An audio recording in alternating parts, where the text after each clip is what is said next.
Министр по вопросам реинтеграции временно оккупированных территорий Алексей Резников назвал два пути возврата украинского Донбасса. Оккупированные территории придется либо ампутировать, либо лечить, сказал Резников. Подробнее давайте послушаем его.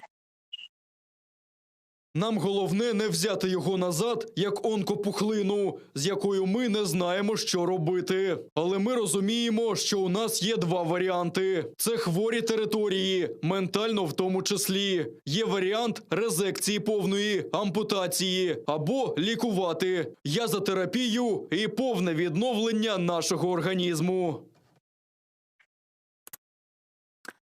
Ну что ж, как вы считаете, учитывая вот ту информацию, которая у нас есть, у нас уже, вот, как вы видите, есть понимание стратегии, мы будем либо лечить, либо ампутировать? Пане Дмитрію. Пані Юлько, ну знов-таки немає стратегії. Тут запропонували або лікувати, або оперувати. Якщо лікувати, то назвіть, будь ласка, медичний шлях, власне, тобто, ну, хоча б протокол лікування у вигляді плану дій. Цього не прозвучало. Це знов загальні фрази. Або ми так робимо, або ми так не робимо. Разом з тим, тут є позитив в тому, що нарешті, до речі, названі своїми іменами, що ми можемо отримати ракову пухлину в здоровий організм України. Це, власне, на 7-му році війни у можновладців все ж таки з'явилося розуміння того, що Донбас все ж таки ментально чужий Україні. І відповідно, якщо не проводити якихось термінових дій щодо українізації цього регіону, ми відповідно отримуємо ту саму пухлину, яка, власне, буде поїдати весь здоровий організм України. І ви знаєте, по великому рахунку, мені не сподобалося те, що вже почали, скажімо так, вибачатися за Резнікова представники ТРК, що начебто він не те мав на увазі. Ви знаєте, ну, по великому рахунку, якщо ми не будемо називати речі своїми іменами, а будемо завжди говорити цукор, у нас в роті не стане солодко. Але з іншого боку, Юльсум, ну ми 7 років з вами вже в передачі виходимо, і вимагаємо від можновладців назвати поетапні кроки. Кравчук вже заявив про те, що, власне, розробляється план поэтапных кроків. Да. За тиждень він має бути запропонований. А у нас есть его цитаты, пане Дмитрию, вот чтобы наши зрители понимали, о чем идет речь, давайте вместе послушаем Леонида Кравчука. Виникло вже нове питання у наших опонентів. В Росії, зокрема, що потрібно знайти нові підходи і, як вони сказали, прийняти і розглянути рішення про нову систему або нові кроки, нову покрокову карту, як змінювати ситуацію на протязі багатьох років вперед. Ми підготуємо своє бачення, свій план дій. Взяли для цього тиждень часу. Підготуємо план дій, в якому вибудуємо такі наші дії, кроки, рішення, необхідні для того, щоб досягти миру на Донбасі. Наш модератор від ОБСЄ пані Грау погодилася. Это может быть тем планом «Б», который нам обещали? Ні, не може. План «Б» передбачає, власне, радикальні кроки. Тобто те, що нам говорили, у разі, якщо Росія не погоджується на мирний шлях врегулювання ситуації за українським сценарієм, то, відповідно, будуть радикальні кроки з боку України. А це передбачало так званий варіант «стіна до побачення». Тобто повна економічна блокада окупованих територій і історична перспектива їх звільнення. Натомість в заяві Резнікова цього не прозвучало. Він натякає на можливість хірургічного втручання щодо видалення ракової пухлини. Але це не можна вважати планом «Б». Ви знаєте, і холодним душем стала сьогоднішня заява, наприклад, представниці Німеччини про те, що Україна не може сподіватися на Будапештський меморандум, на який постійно натякають українські політики як єдиний начебто шлях збереження суверенітету України. Нам чітко заявили, він не є міждержавним договором.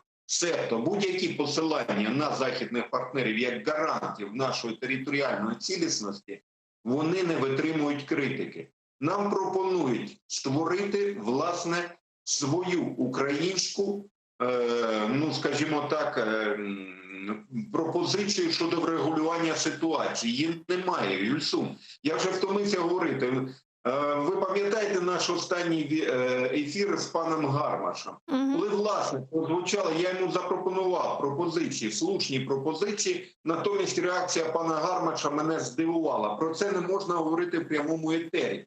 Вибачте, якщо ви не можете слухати і ви не можете взагалі відпрацювати якийсь алгоритм дій, то, власне, в прямому етері єдина можливість донести це бачення. В чому воно полягає, Юсуф? Нас постійно намагаються вловити на тому, що ми міняємо покроковість, власне, підписаних Мінських угод. Себто, спочатку контроль над кордоном, потім вибори. Хоча в Мінських угодах запропоновано і записано, і підписано Україною зовсім інший характер. Вот я и хотела спросить, а где в Минских соглашениях положение, где сначала нужно выполнять безпекову частину, а потім політичну? Звичайно. Звичайно. На чому, власне, це постійно і закидають Україні. Якщо, власне, ви вже підписали Мінські домовленості, де стоїть проведення виборів, але там є, я ще раз підкреслю спеціально для пана Гармаша, для пана Арестовича, але там є чітко прописаний алгоритм дій. Ці вибори можливі за участі безпосереднього контролю з боку ОБСЄ. Оце і має бути тою, скажімо, рятівною паличкою, чи, скажімо, я не знаю, там, можливості для дипломатичних демаршів з боку України. ОБСЄ – це більше 60 країн. Це колективне рішення. Відповідно, якщо хоча б одна країна проголосувала, що вибори на Донбасі не є дійсними, вони не вважаються такими, що відбулися. Пане Тарас. Відповідно, да, прошу. Да, давайте дадим слово пану Тарасу. Я вижу, что он хочет добавить. Ні, я вас тільки додати і підтримати багато того, що каже пан Дмитро, і я не буду повторювати більше цього тез, якими я погоджуюся абсолютно 100%, буквально тезисно таке. Перше, те, що сказав пан Резніков, він нічого не сказав. Тут я згоден, просто нічого.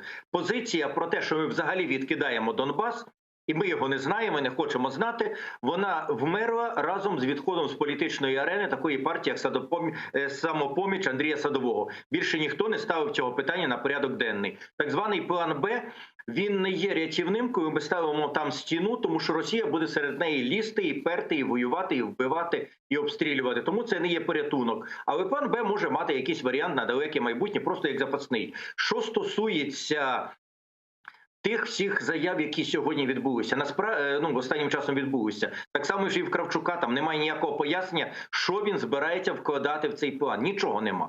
Ми маємо дати відповідь для себе самих дуже конкретну, яка в нас фактично між рядками проглядалася, а після обрання Володимира Зеленського вона якось розбилася. Це є питання. Ми готові повернути Донбас і умовний, який ми надіємося, але не гарантія, що він буде, мир на будь-яких умовах. Чи ми готові почекати, потерпіти, але добитися, доки прийнятні для нас умови будуть прийняті тою стороною. В силу якихось об'єктивних обставин, як, скажімо, смерть Путіна, в силу суб'єктивних обставин, як проблема для Росії, міжнародних санкцій і тому подібне, чи там бунту російських еліт, всякі можуть бути обставини.